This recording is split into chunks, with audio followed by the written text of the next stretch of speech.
For the third year and counting, Richard Skipper has been celebrating the artists you love.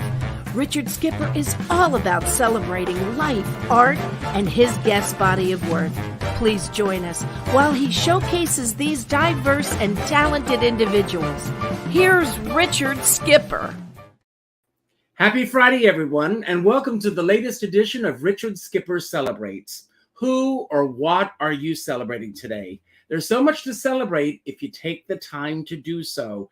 And I am so excited because I have some very exciting people waiting in the wings today. One of them is actually on this mug that I'm drinking out of when I was doing my live Richard Skipper Celebrate shows. So to all of you, I want to take a moment to say hi to the people who are watching that I see, Sherry Callahan, Natasha Lombardi, Alan Choi, Mitch Morrow, and Pam Stubbs. And they have become my surrogate family, and I truly mean that. And today's giveaway is based on the word family. I was shocked this morning when I went online. Some of you saw my earlier post today, that a dear friend of mine died yesterday, Susan L. Schulman, who was a well-known Broadway publicist, and she became a dear friend of mine. When I first started out performing as Carol Channing, I actually reached out to Susan about the possibility of her being my publicist. I could not afford her, unfortunately, but it was the beginning of a wonderful friendship. Years later, when I interviewed Leslie Ann Warren, Susan called me because she had worked with Leslie Ann Warren. As a matter of fact, in her book, which I'm going to give away today, Backstage Pass, there's a chapter about working with Leslie Ann Warren on the show Dream. And we actually spoke to each other a few weeks ago. Thank God the last thing we said to each other was, I love you. And she said, I love you. And I said, I love you more. I can't imagine that she is not physically with us right now. But one of my favorite poems was written, and I don't know who the author is, and if somebody out there knows who the author is, but this poem basically says, think of all of our friends that have passed on as being in the next room. And so I'm going to think of Susan being in the next room, and I know that someday we will be together again, and her energy will permeate the work that I do. I strive to be the best that I can possibly be in this business.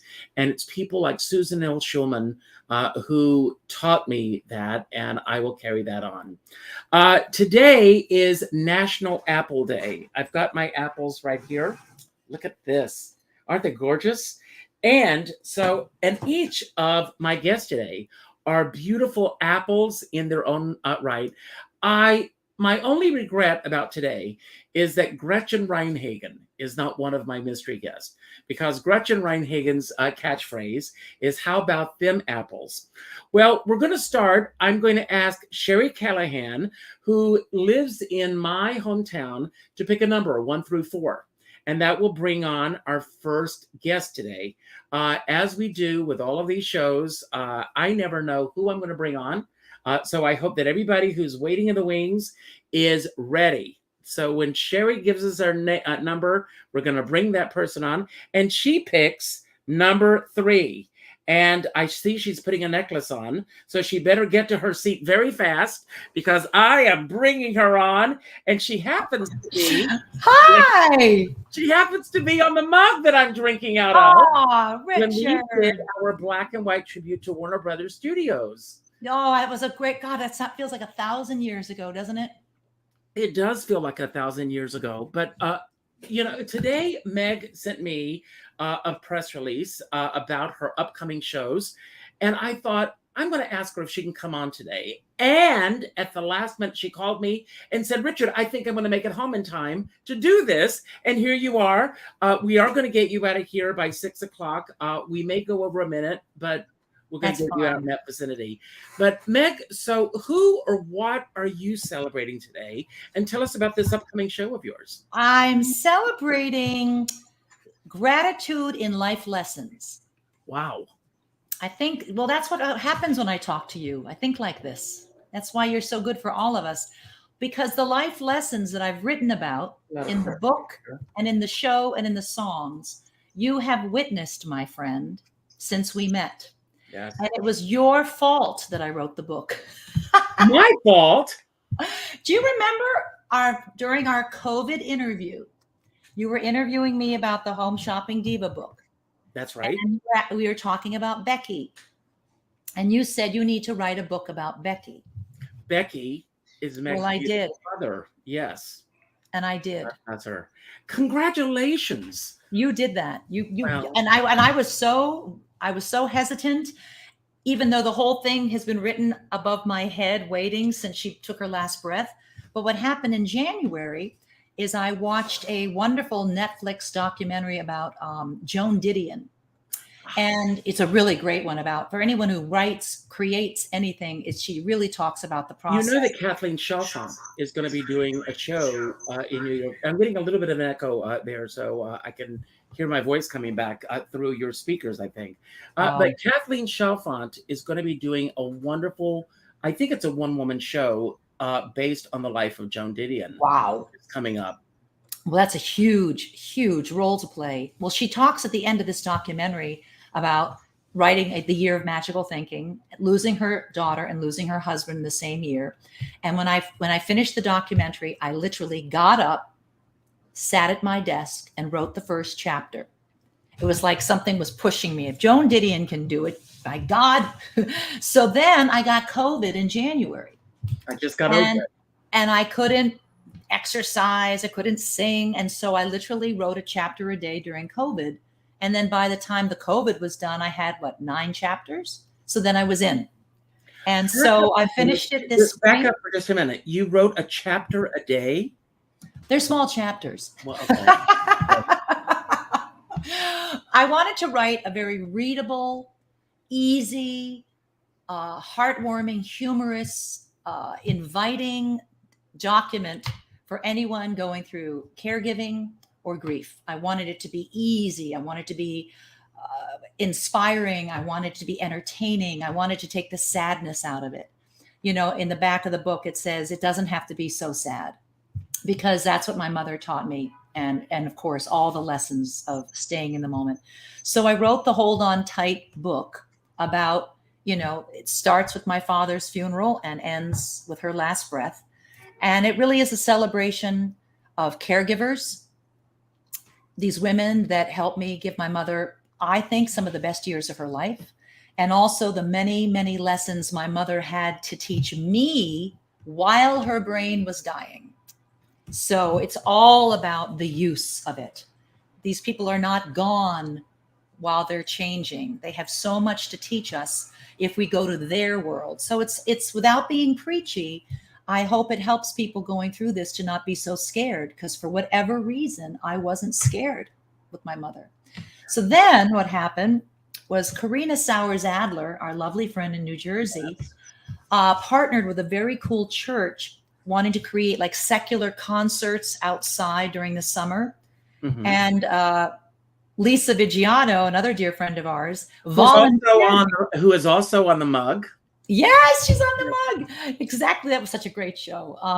And Russ Worley is watching, and a shout out to Russ, because he made those shows happen. He sure did. Those were classic Sunday brunches at the Beachman with you. Mm-hmm. But anyway, so she assigned me or volunteered me to do a show on caregiving. I said, I don't have a show on caregiving. She goes, yes, you do. You do. And so it gave me this wonderful summer project to partner stories from the book with the songs I've written about caregiving and my mother and my father and the AIDS movement. So I put together this one-woman show and I wrote a script, and it just didn't feel like it belonged in a cabaret at first. And out of nowhere, I kept getting these emails from the New York Theater Festival. I'm like, I don't know anybody there. How are they emailing me? And I finally one day said, well, why not? Let's just submit and see what happens. So I submitted the script, and they invited me. And so at the end of the month, I'm going to do, next weekend, I'm doing 3 performances in their festival at the Theater Latea on Suffolk Street. And it's really big. I feel like I'm older than all the other playwrights. I'm older than all the other actors, but I'm going to do it. If you are as old as I, my dear. No, I love this. And Russ Woolley has the secret, and everyone should do this. It's called flather, rinse, repeat. So anyway, we're going to bring on our other guest in a moment. I want you to pick a number 1 through 3, and I'm going to pull a random question for you. So I don't even know what the question is going to be. Number 2. And the question, well, it's actually a statement. I'm going to read the statement, and then you run with it, I know you will. Ask someone to help you with a challenge that you're struggling to solve. The world is watching right now. What challenge do you need help with right now? Managing what I cannot control. Just really trying to take my own advice and hold on tight to the moment, because it's a very loaded time globally, politically, environmentally, socially, and I catch myself getting ahead. For example, the midterms. I don't want to think about it, right? I have to stay here right now. We're going to get to it when we get to it. We're going to deal with it when we deal with it. We're going to get the results we get. We're going to live the next day. We're going to figure it out.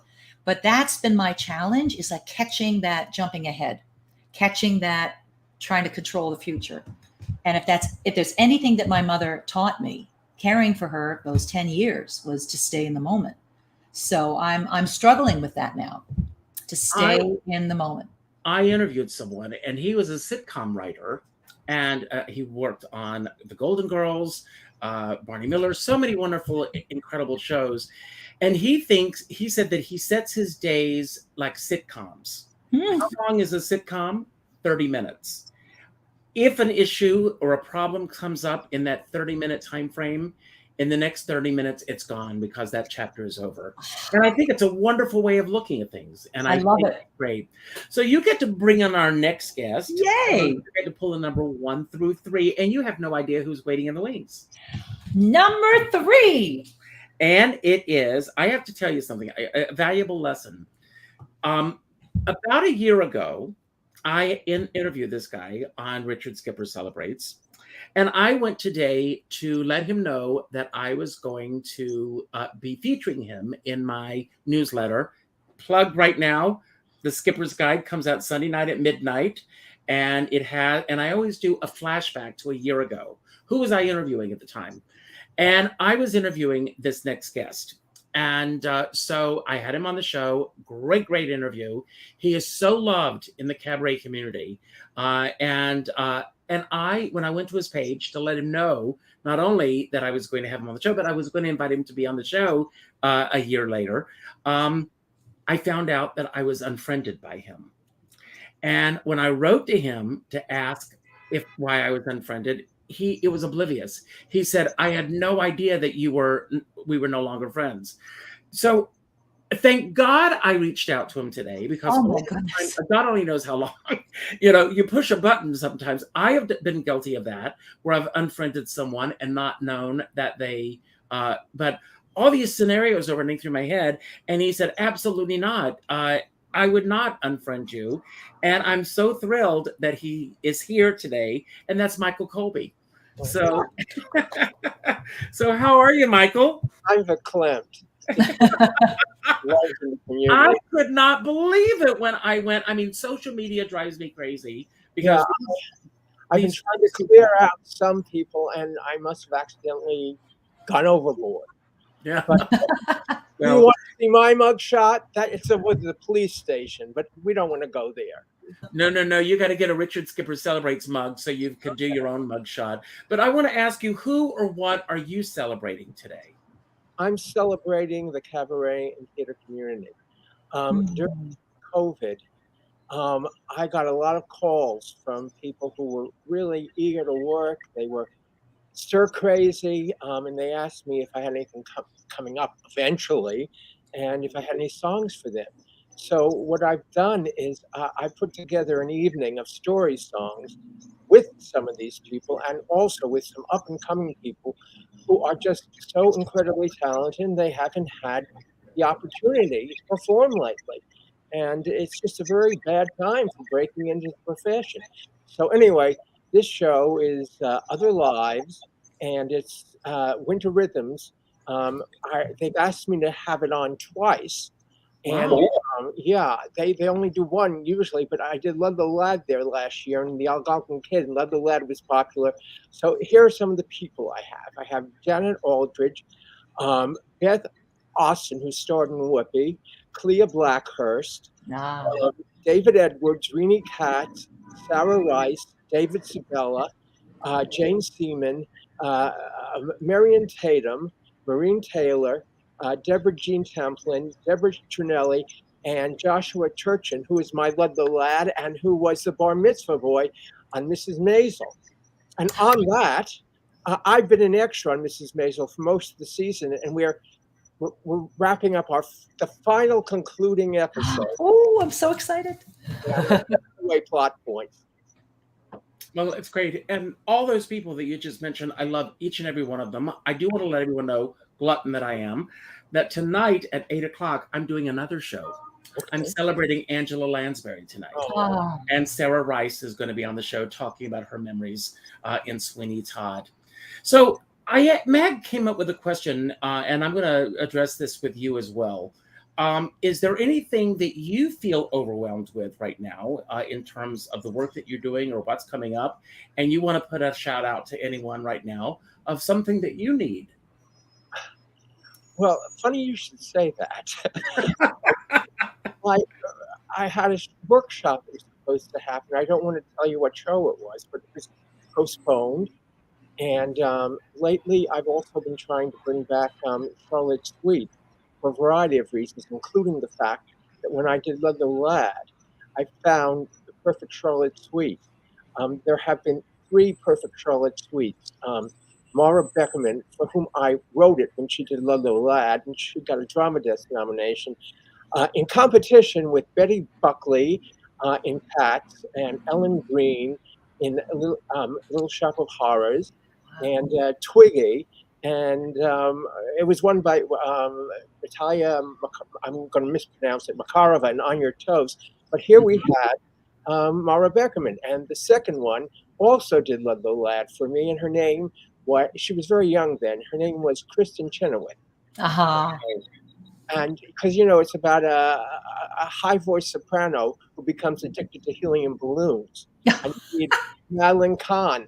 And I can imagine Kristen Chenoweth doing that role. She became too famous. And now I've found this new person, Megan Sterner, and I want to bring it back. And I have all kinds of reasons for wanting to bring it back. I was looking at some of the reviews I got. I'm just astounded. I had Leonard Cohen was a fan.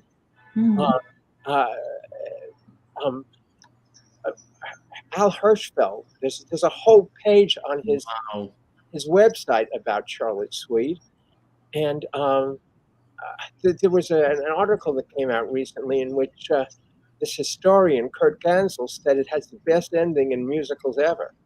Wow. So what can I say? I'd like to get it back. I know the realities of how difficult it is right now. Well, you know, but God bless both of you for hanging in there and doing what you need to do. So before we bring our next guest on, you get to pull your question, and it's either 1 or 2. 2. Okay. And this, so the card is, I'm actually pulling a daily act of kindness. And the daily act of kindness is to make a decision to not use curse words or foul language today. So I'm going to ask you, I can't imagine, do you use curse words and foul language? And if so, what propels you to use it? I don't. I'm one of the few. I'm a disgrace to the profession. I don't drink and I don't use cuss words. Charlotte Sweet did not. Well, you and I are in the same boat. Yeah, if you will. I finally used a cuss word in one show, which was very contemporary, but it was like extracting teeth for me to make me do it. And I just subscribed to how during the golden age of musicals, you could I have lots of very salty songs, but it's all implicit. It's all Well, that's the kind I like. So you get to bring on our next guest, and you get to pull number 1 or number 2. again. Yes. Number 2? Yeah. Okay, I'm bringing up my dear friend Barbara Rew. Now, Barbara and I have become social media friends. She keeps inviting me to these dinners that I am never able to get to for one reason or another. So don't give up on me, Barbara. I don't plan to, Richard. Thank you for having me on. Barbara is a writer. She is a producer, and she has sent some incredible guests my way. And I'm thrilled that you said yes to being here today, Barbara. So I'm going to begin by asking you, who or what are you celebrating? And meet Meg Flather and Michael Cole. Well, hello, M&M. That's a great team there. Yes. Yeah. Michael, you and I are M&M. I'll take it. Yeah. And thank you, M&Ms. Richard, for having me on. What an esteemed, wonderful show you're having here. Thank you. And hello to everyone watching. I'm celebrating, unfortunately, something sad, and that's something that just came over the news, and that's Carly Simon's sister Lucy has just passed. Oh, and I didn't know that. Yeah, if you read Carly's biography, you'll see some of the wacky adventures that they went on, and she was quite a lady. And it makes me very sad. I had the opportunity to meet Carly Simon at a book signing, and I was wearing a treble clef, which she admired, and I took off and I just gave it to her. So, she's a lovely lady, and my heart goes out to her family. I'm the first lyricist to Secret Garden with her. Wow. That's another story. I mean, my only connection with Carly Simon is that I don't know if she still has it, but on Martha's Vineyard, she used to have the hot tin roof. Do you remember that? Anyone of you know that? And I performed, every year on Martha's Vineyard, they do a crossover ball. And all the men, this has nothing to do with sexuality, men, whether you're straight, gay, or anything else, all the men dress as women and all the women dress as men. And there's an old tradition that it is living in someone else's shoes as you go into the new year. And I was hired to perform on New Year's Eve. And then afterwards, they had this big breakfast buffet. I got food poisoning. Oh, no. That's how I brought the year in that year. After the incredible show that we had done. And it was just, so I always, my mind always goes there when I hear Carly Simon, who I am a huge, huge, huge fan of. Oh, and she loved her sister. If you were out there, our hearts go out to you today. So Carly Simon, it was Lucy passed away. And so, Barbara, you mentioned earlier, and this is something that you brought up, so I am going to bring this up on the show today. And I think it's very important today as we are heading towards an election. And that's your father was with the Library Association. He was, yes, he was a member of the ALA, the American Library Association. And I think he was a regional vice president. My dad has passed. He died in 2009. But so books were a big, big part of our growing up. And a library card was celebrated, as was a birthday. So when you got your library card, it was another birthday. You got to say what you had for dinner. You got to say what you did that evening. It was a celebration, and I wish more families would take that attitude, because books open minds.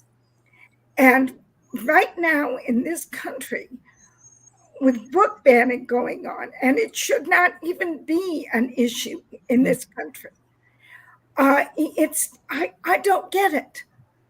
We have inalienable rights in this country. No book should be banned. Right. No book should be banned. Everybody should have access to any book they want to read. Amen. I don't get where this is coming from. I don't understand it. Well, I think it has to do with power. Yes. And nothing more, nothing less. It's just power. Turning back the clock.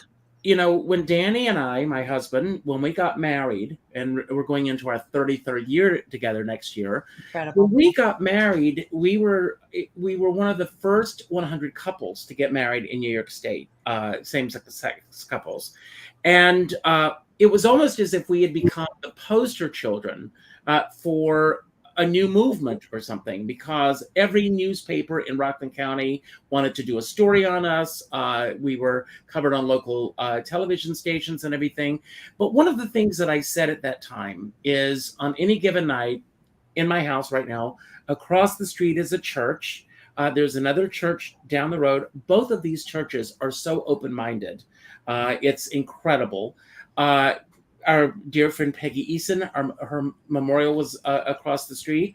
Michael Colby was here for that, and his gorgeous wife, Andrea. Happy birthday to her, by the way, Michael. Her birthday. Birthdays are coming up.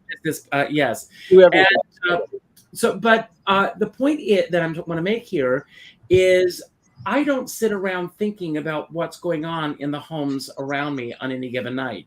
And I can rest assured that none of the families that are living in those homes are doing the same thing for us. We need to live and let live, as long as what you're doing is not hurting another human being. Exactly. So I'm glad that you brought this up today, Barbara, and I think it's a very important thing that we do need to talk about. I do want to bring our next guest on, who's been waiting patiently. But before I do that, you get to pull your question, number 1 or number 2. Number 2. Okay. The question is, what do you think was the biggest regret of your life when it comes to your career? If there's something that you could do differently that you did do differently years ago. Well, you have to understand that I have a walking disability, and I very much wanted to act. And I was told by various people that if you can't walk on a stage straight, you have no business acting. Wow. So guess what? I became a talk show host. You know, I never was filmed walking onto my set. I was always filmed sitting. And that was the way that I circumvented that problem. And I really wanted to find one of the people who told me that I would never have a career in the entertainment business at all, and to give her a tape of one of my shows. They community cable access, but I am getting ready to have a podcast in 2023. Good. And you know what? Words hurt, but actions help. Great. Good for you. Well, God bless all of you for telling your stories and getting them out there. And I'm going to bring on our next guest. And I am such a big fan of hers. And she's going to be at Don't Tell Mama. No. And we're going to talk about her upcoming show. Godie Dver is here. Hey. Now, let me explain to everyone how Goldie ended up on today's show. When I posted my show, I posted a Facebook Live earlier this morning about Susan's passing, saying, I regret the fact that people don't really pick up the phone anymore and call to offer regrets, to give the news. I only found out about her passing by landing on someone else's page that I was going to invite to come and do the show tonight. He's gone to the theater, so he could not be here. But Goldie called me after seeing that. And that meant the world to me, Goldie. So thank you. Well, thank you, Richard, for reminding me once again about the importance of human connection, especially in this world of emailing and texting. It is important, and it is rare to pick up the phone and just call someone. And when you said that, that was what prompted me. It was like, he's right. I need to call Richard and just let him know in person that I'm sending condolences and I feel for him. And that's a terrible way to find out about someone's passing whom you love and you care about. And, so that was what prompted me. And And here you are. I'm so glad to be here and join all my friends. Barbara, nice to get to know you. I don't think we've known each other, but so nice to get to know you. Nice to know you as well. So Goldie, tell us about your upcoming show. Goldie, were you were either my last interview of last year or the first of this year. I think I was the last of last year. Yes. Right before New Year's. Yes. That's right. And so thanks to James Beeman, who is your director. Is James directing the show that you're currently doing as well? He is. I just want to correct one thing. The show is not at Don't Tell Mama this time. Oh, it's not? No, it's at Laurie Beachman. And because we are having a 5-piece band. Wow. So we needed a bigger stage. We'll be recording. We'll be video recording. It's a one-night happening. It's an event.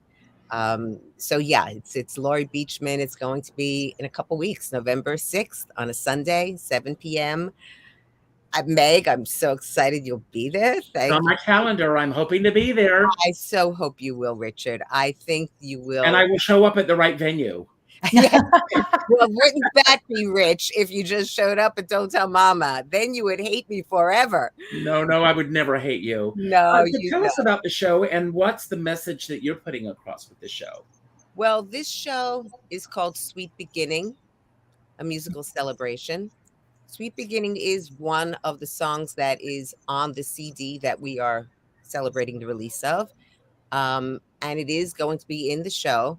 And the reason we chose that as the title for the show is because it boggles my mind and just tickles me to death that at 68, I just turned 68 last week. Happy birthday. First of all, I just got, I interviewed Sheila Nevins a couple of nights ago, and she's written a book called Funny You Don't Look Your Age and Other Fairy Tales. But you truly don't look your age. I'll take it. For years, I think we all go through that phase where we fudge. It's like, oh, well, I'm years old. Now I feel I've earned every year. So I am proud. I'm 68 and still counting. So it's at 68 to be releasing my first CD ever, my first music video. It really, it's very inspiring and fun and just awesome to know that at this age there are still new beginnings. Yes. And that one of my philosophies of life has always been leave yourself open to possibility, because it's trite, but you don't know what's going to happen tomorrow. And if you're open to possibilities, you never know what opening that next door might bring you. I love that. So, you're all today, and here you are. Oh, so great. This is the last random question, and it is: what state or country do you never want to go back to? Oh, what state or country?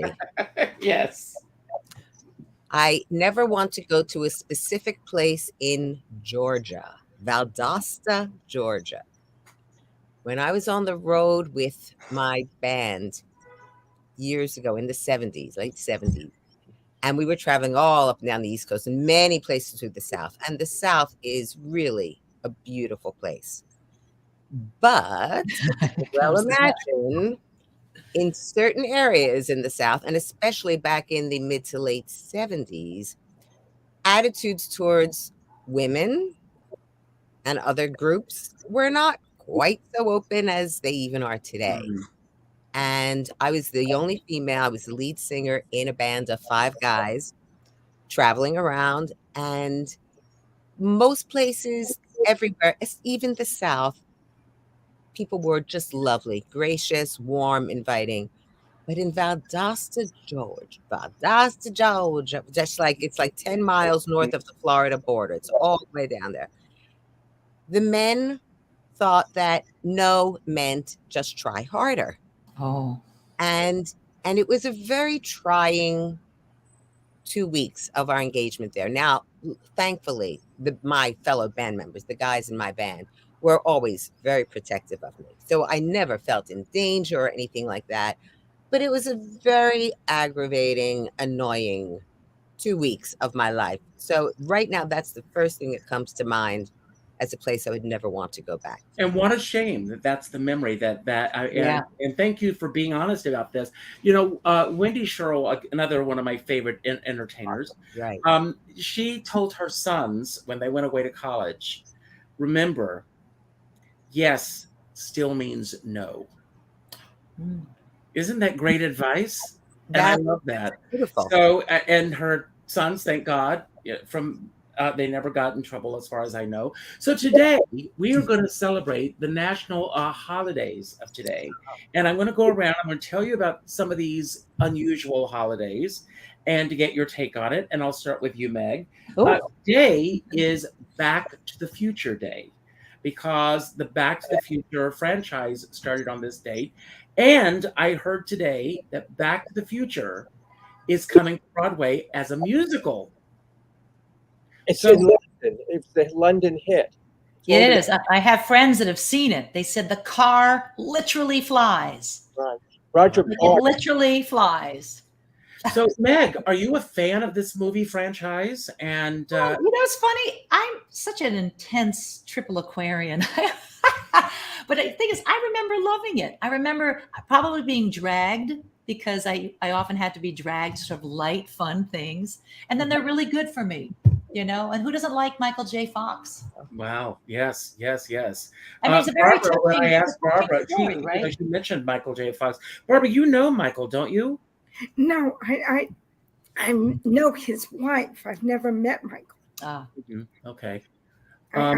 He and his wife and I are Facebook friends, so we've chatted, but we've never met face to face. Well, send her our love, both of them, and thank God, Michael. I know, what an example! For the work that you've done and going through life and just being honest and open and living what I call your authentic self. Yep.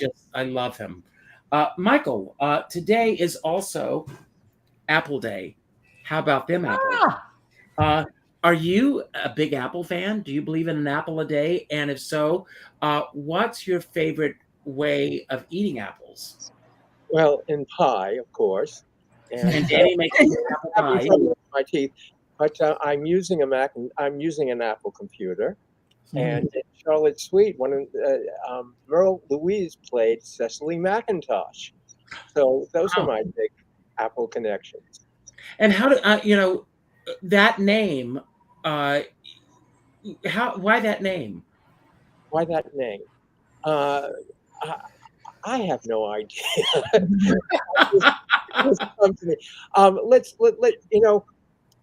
Charlotte Suite is a companion piece to Leather Aladdin. I had a character named Muriel McNulty. And in that case, I named it Muriel McNulty in honor of Penny Singleton, who was one of my mentors, and her maiden name was McNulty. And that character turns into a Christmas tree. And somebody said, "Oh, I get it, McNulty, a Scotch pine." I said, "Sure, I'll take credit for it." I love that. Barbara, today is Babbling Day. And it's not what you think, folks. I looked it up. Babbling Day is celebrating those that are actually born on this day. Do you have friends who have birthdays on today? I do, but I haven't checked my Facebook list today. I have over 4,000 Facebook friends. Wow. So I have friends with birthdays 365 days a year. And if I check my list, I could say happy birthday to somebody, but every day is a birthday. I was told, my parents were told that I wasn't going to live. I had major surgery when I was very, very small. And they said, well, if she lives, she's not going to speak, she's not going to walk, she's not going to talk. And I tell people, I'm not a rutabaga. I don't look like a rutabaga. So, birthdays to me are a big celebration and they're a big deal. So, happy birthday, Michael. And you mentioned apple pie. So I have to ask you, with or without cheddar cheese? A la mode.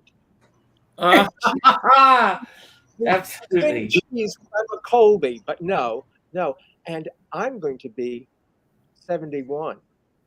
Whoa. I would have never guessed you at that age at all, or anywhere near. That or Jewish or Southern. No, Jewish I get. Okay. So, Goldie, today is also Celebration of the Mind Day. So I'm going to ask you, whose mind, other than the ones that are present right now, do you truly admire? And why?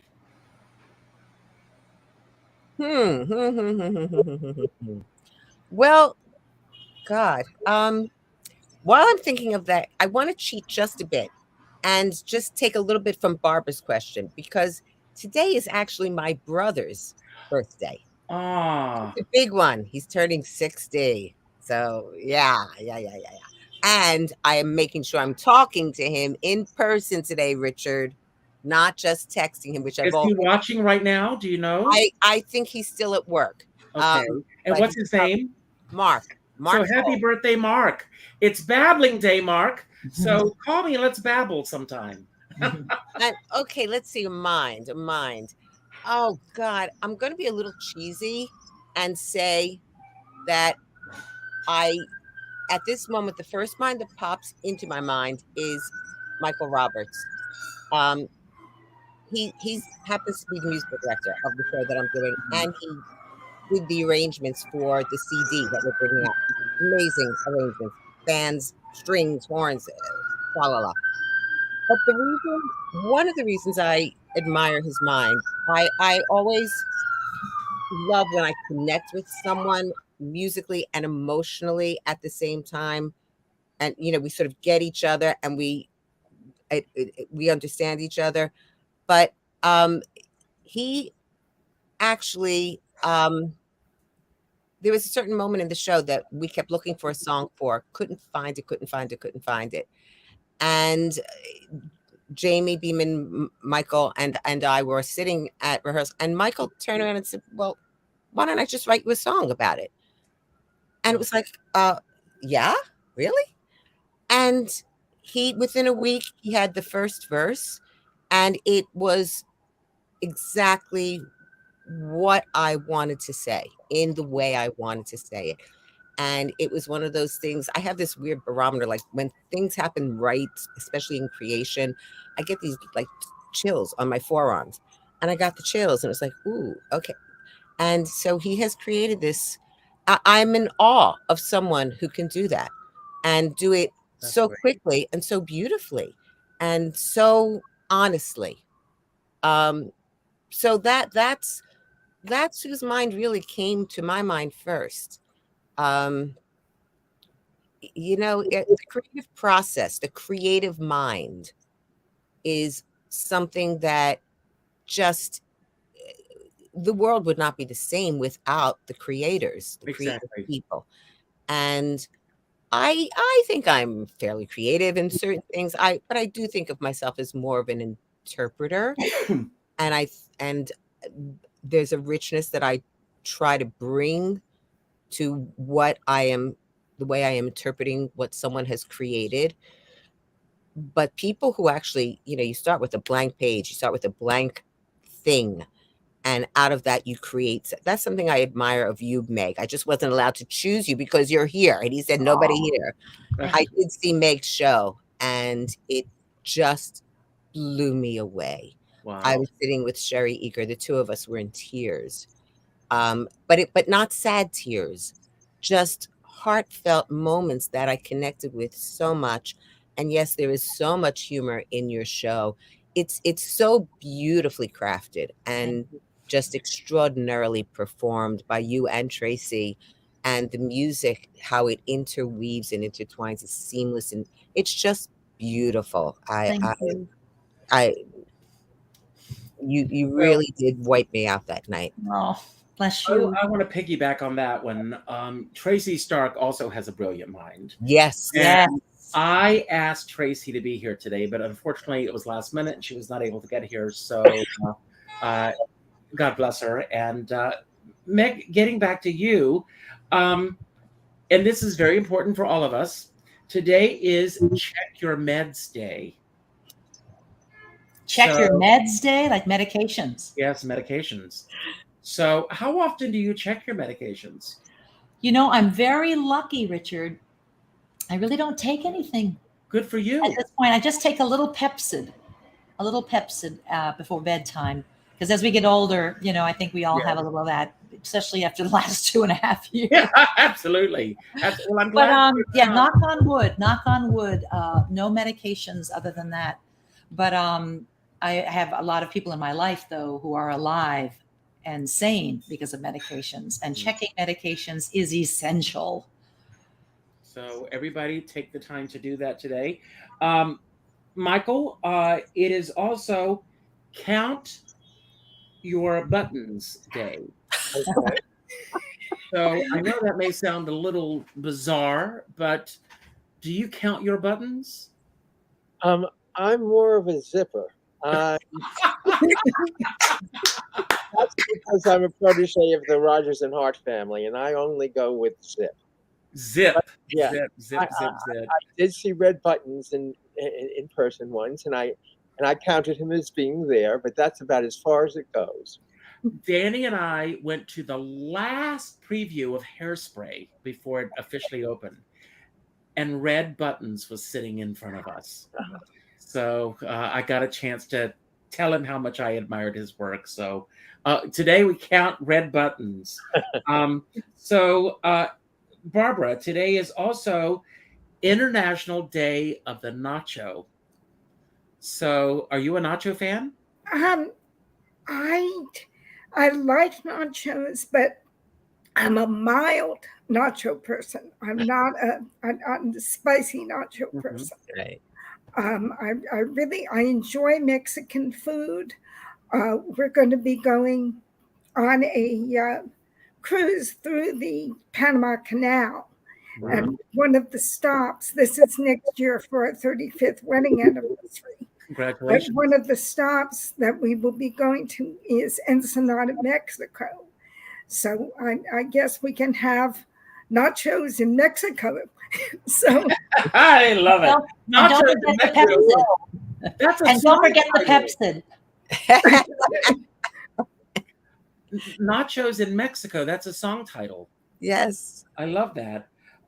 So Paris, nacho in Mexico. Yeah, sure. Goldie, and this is a serious one. And you know, a lot of these holidays, a lot of people. Someone said to me recently, "Do they have a day for everything?" But sometimes someone has made the effort to get this holiday acknowledged because of certain things that we need to do in our lives. And I think of it as a reminder and as a step back. So this next one for you, Goldie, it's Developmental Language Disorder Awareness Day. First of all, I am shocked that it hasn't become a day. They have National Nachos Day, and they don't have a day for this. Yes, but they do too. They're on the same day. Oh wait, this is the day. It is today. Yes. Oh, I thought you said that they weren't able to get it done. No, this is all of these that I'm mentioning are actually on the list. They are on the register as the okay. Then I take days. that. Yeah, I take that back because it that is something very important to pay attention to.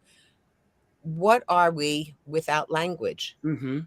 And language doesn't always have to be spoken language. There's physical language. There's language of the heart. There's but language, and let's not forget sign language is very important. But language is, how else do we communicate? There are so many forms of language, but you have to find and be willing to find and willing to support other people, helping them find their language, whatever shape that takes, whatever method that takes. So I'm glad that has finally found its own day, even if it has to share it with National Tacos. Nachos.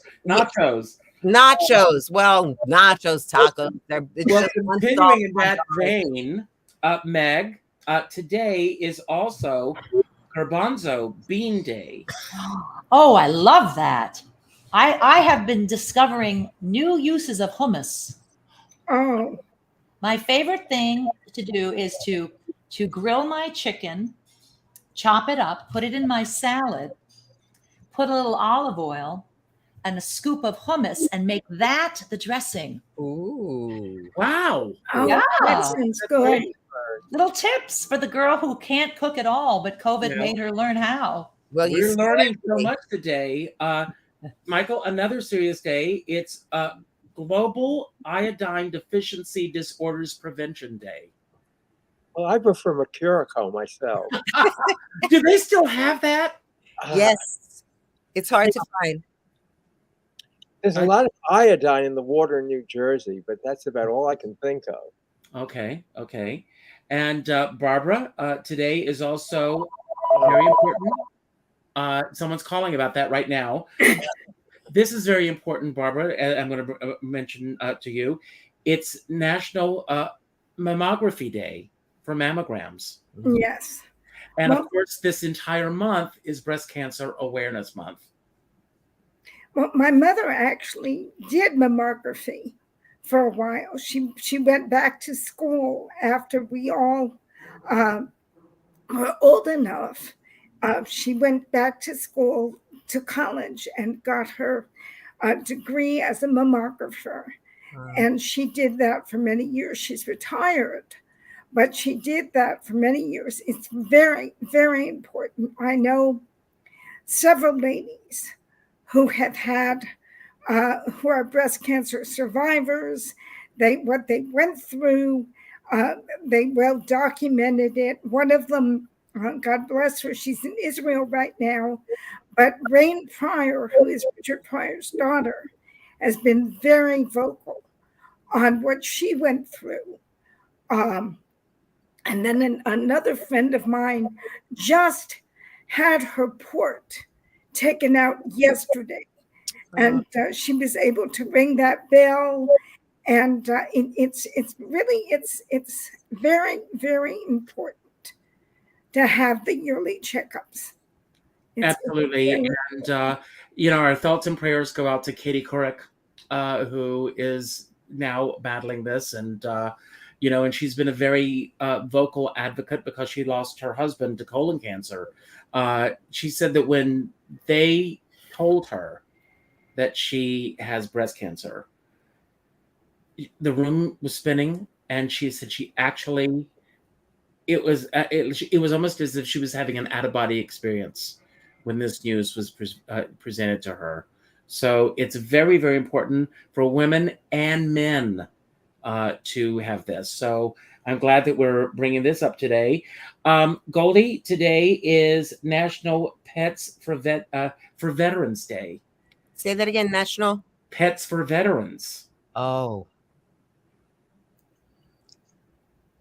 Anyone who has ever owned a pet, and I think I don't want to discriminate, but cats and dogs, and I don't want to discriminate even further, but especially dogs, knows not just the unconditional love that a pet gives you, but the way owning a pet, being responsible for another life, communicating, connecting with that life, caring for that life, and getting that love shared back and forth is something that helps you and allows you to be out of your own head, to get out of your own stuff, and to really begin to heal. And our veterans, for the history of this country, the history of the world, who puts more of their life on the line than veterans? Not only them, but their families as well. Their families go through the service with them. And I remember as a child, friends going off to the Vietnam War, friends and family members. Some didn't come back. The ones that did, a lot of them, their lives were never the same again. War is a terrible thing. Mm-hmm. And having to serve under those conditions, you can't go through that and not have your life affected emotionally in some way. So it is of utmost importance to support, to give funds, and to give the ability for these organizations to hook up these veterans with pets, and even the veterans, the guys that have their bomb sniffing dogs, to be able to reconnect them with the dogs they served with. Mm. You know, they are like family members, and it is, I think that is such a worthy cause, and so important. Goldie, I saw just quickly on the news 2 nights ago, Ukrainian soldier discovered a puppy and carries him in his backpack.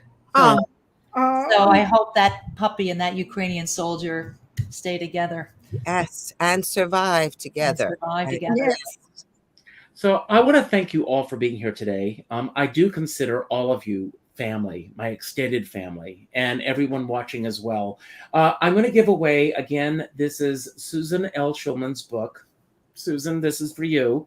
And it's an incredible book called Backstage Pass, about her experiences as a Broadway press agent. And the stories, even if you don't win, order the book, because it is very much. Sherry Callahan wins again. Woo! Still waiting. Congratulations, Sherry. Last Saturday night, I had Richard Barone on the show, and she won that book as well. And I keep getting notifications. She's watching. We keep getting notifications that it's being delayed. Everybody, I think we take Amazon, UPS, and all of these workers for granted. They are out there working, and because everything's so crazy nowadays, the mail gets a little delayed. So, Sherry, I am going to order this as soon as I get off of today's show. And I do want to remind everybody that if you're around tonight at 8 o'clock, I will be celebrating Angela Lansbury with those who knew her personally. So please join us if you're able to do that. Meg, I know that you've got to leave, so I'm going to say my final remarks, then I'm going to turn it over to you. And when you finish, you pick the next person. That person will pick the next person until we're left with one. And the last person, don't worry about how to end the show. As soon as you say goodbye, the credits will begin to roll. It could be about anything that we talked about today that you want to build upon, anything that we didn't talk about that you wish we had, or just any final message that you want to leave everyone with today. Again, I thank you all for being here. And, I could just be sitting here in a room babbling by myself with my four-legged family, all looking at me like, what are you doing tonight, Danny?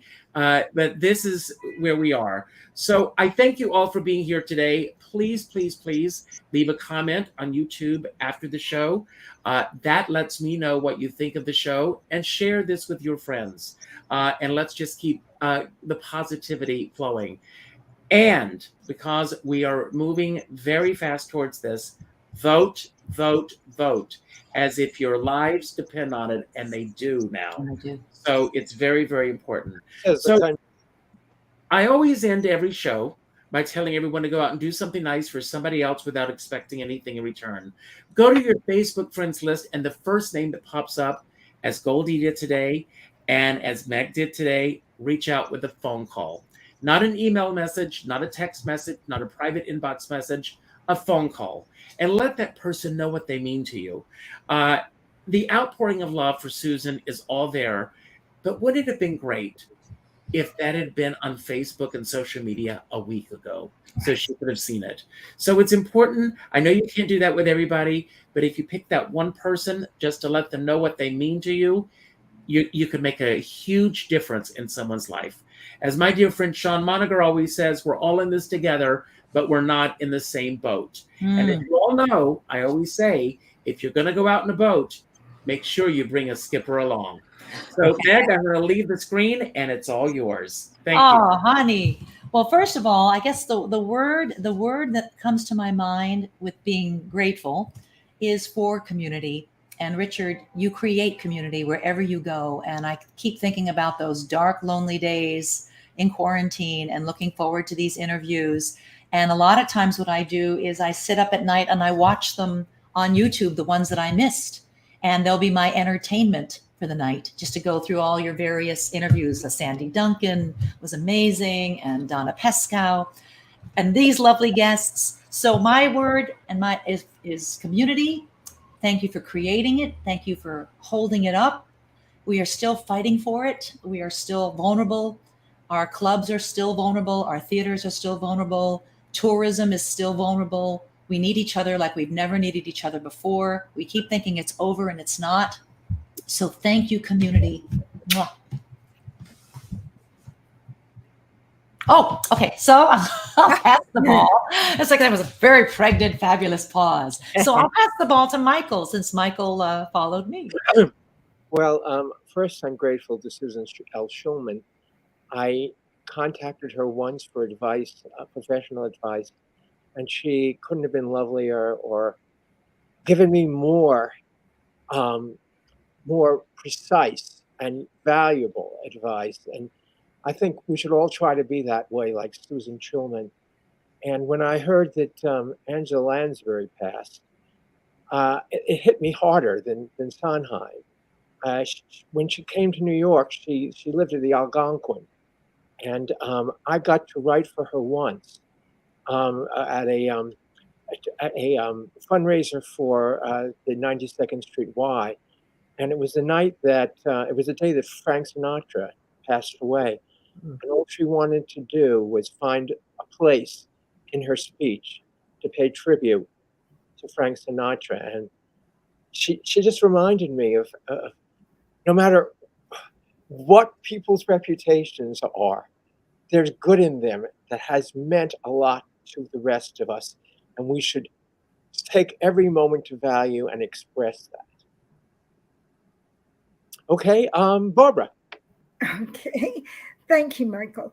I do want to mention that our movie, Emily or Oscar, is going to be having their Virginia premiere at the Williamsburg Nostalgia Festival, and that is on November 12th.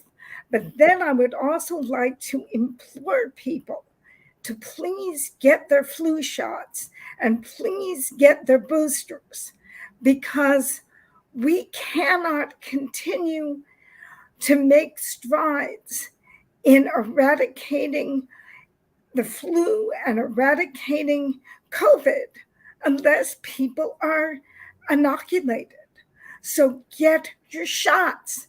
If you get your shots, then you can visit people, you can go to shows, you can travel, you can do everything that you could do before. And yes, people who have had COVID have a certain amount of immunity, but it's better, it's much more manageable if you have your inoculation. So go out and do it. It doesn't hurt that much. It's just a shot in the arm. And you know what? A shot in the arm is what this country needs. So vote, get your shot in the arm, and I'm going to pass it over to Goldie. And thank you, Richard. Well, bringing up the caboose once again tonight, I am most grateful for truth. Truth is something that I think we all have a little too little of in the world today. And it is just the most important thing that we have. truth has become non-truth. People say things, they contradict themselves the next day. It's on tape. They don't care. The people who support them don't care. This is not only in politics, this is in every aspect of our lives today. Again, those of us tonight, we're in the entertainment community. We're performers. We know how important truth is when we are performing on stage, because if you're not honest and authentic and truthful on stage, why even be up there? And anything you're doing will never work or will never touch people the way you are hoping to communicate and reach out and touch people. So I would like to end this by saying, let's all just try to be truthful, honest, search your heart, say what you really feel and believe, behave in the way you really honestly and truthfully believe people should behave with and to and towards each other. And that's it. So on that note, Richard, thank you again. This has been a wonderful hour with great friends, and I love you for all that you do. You really do, as Meg said, you do create and help hold together this community, and all of us appreciate you for that. So good night.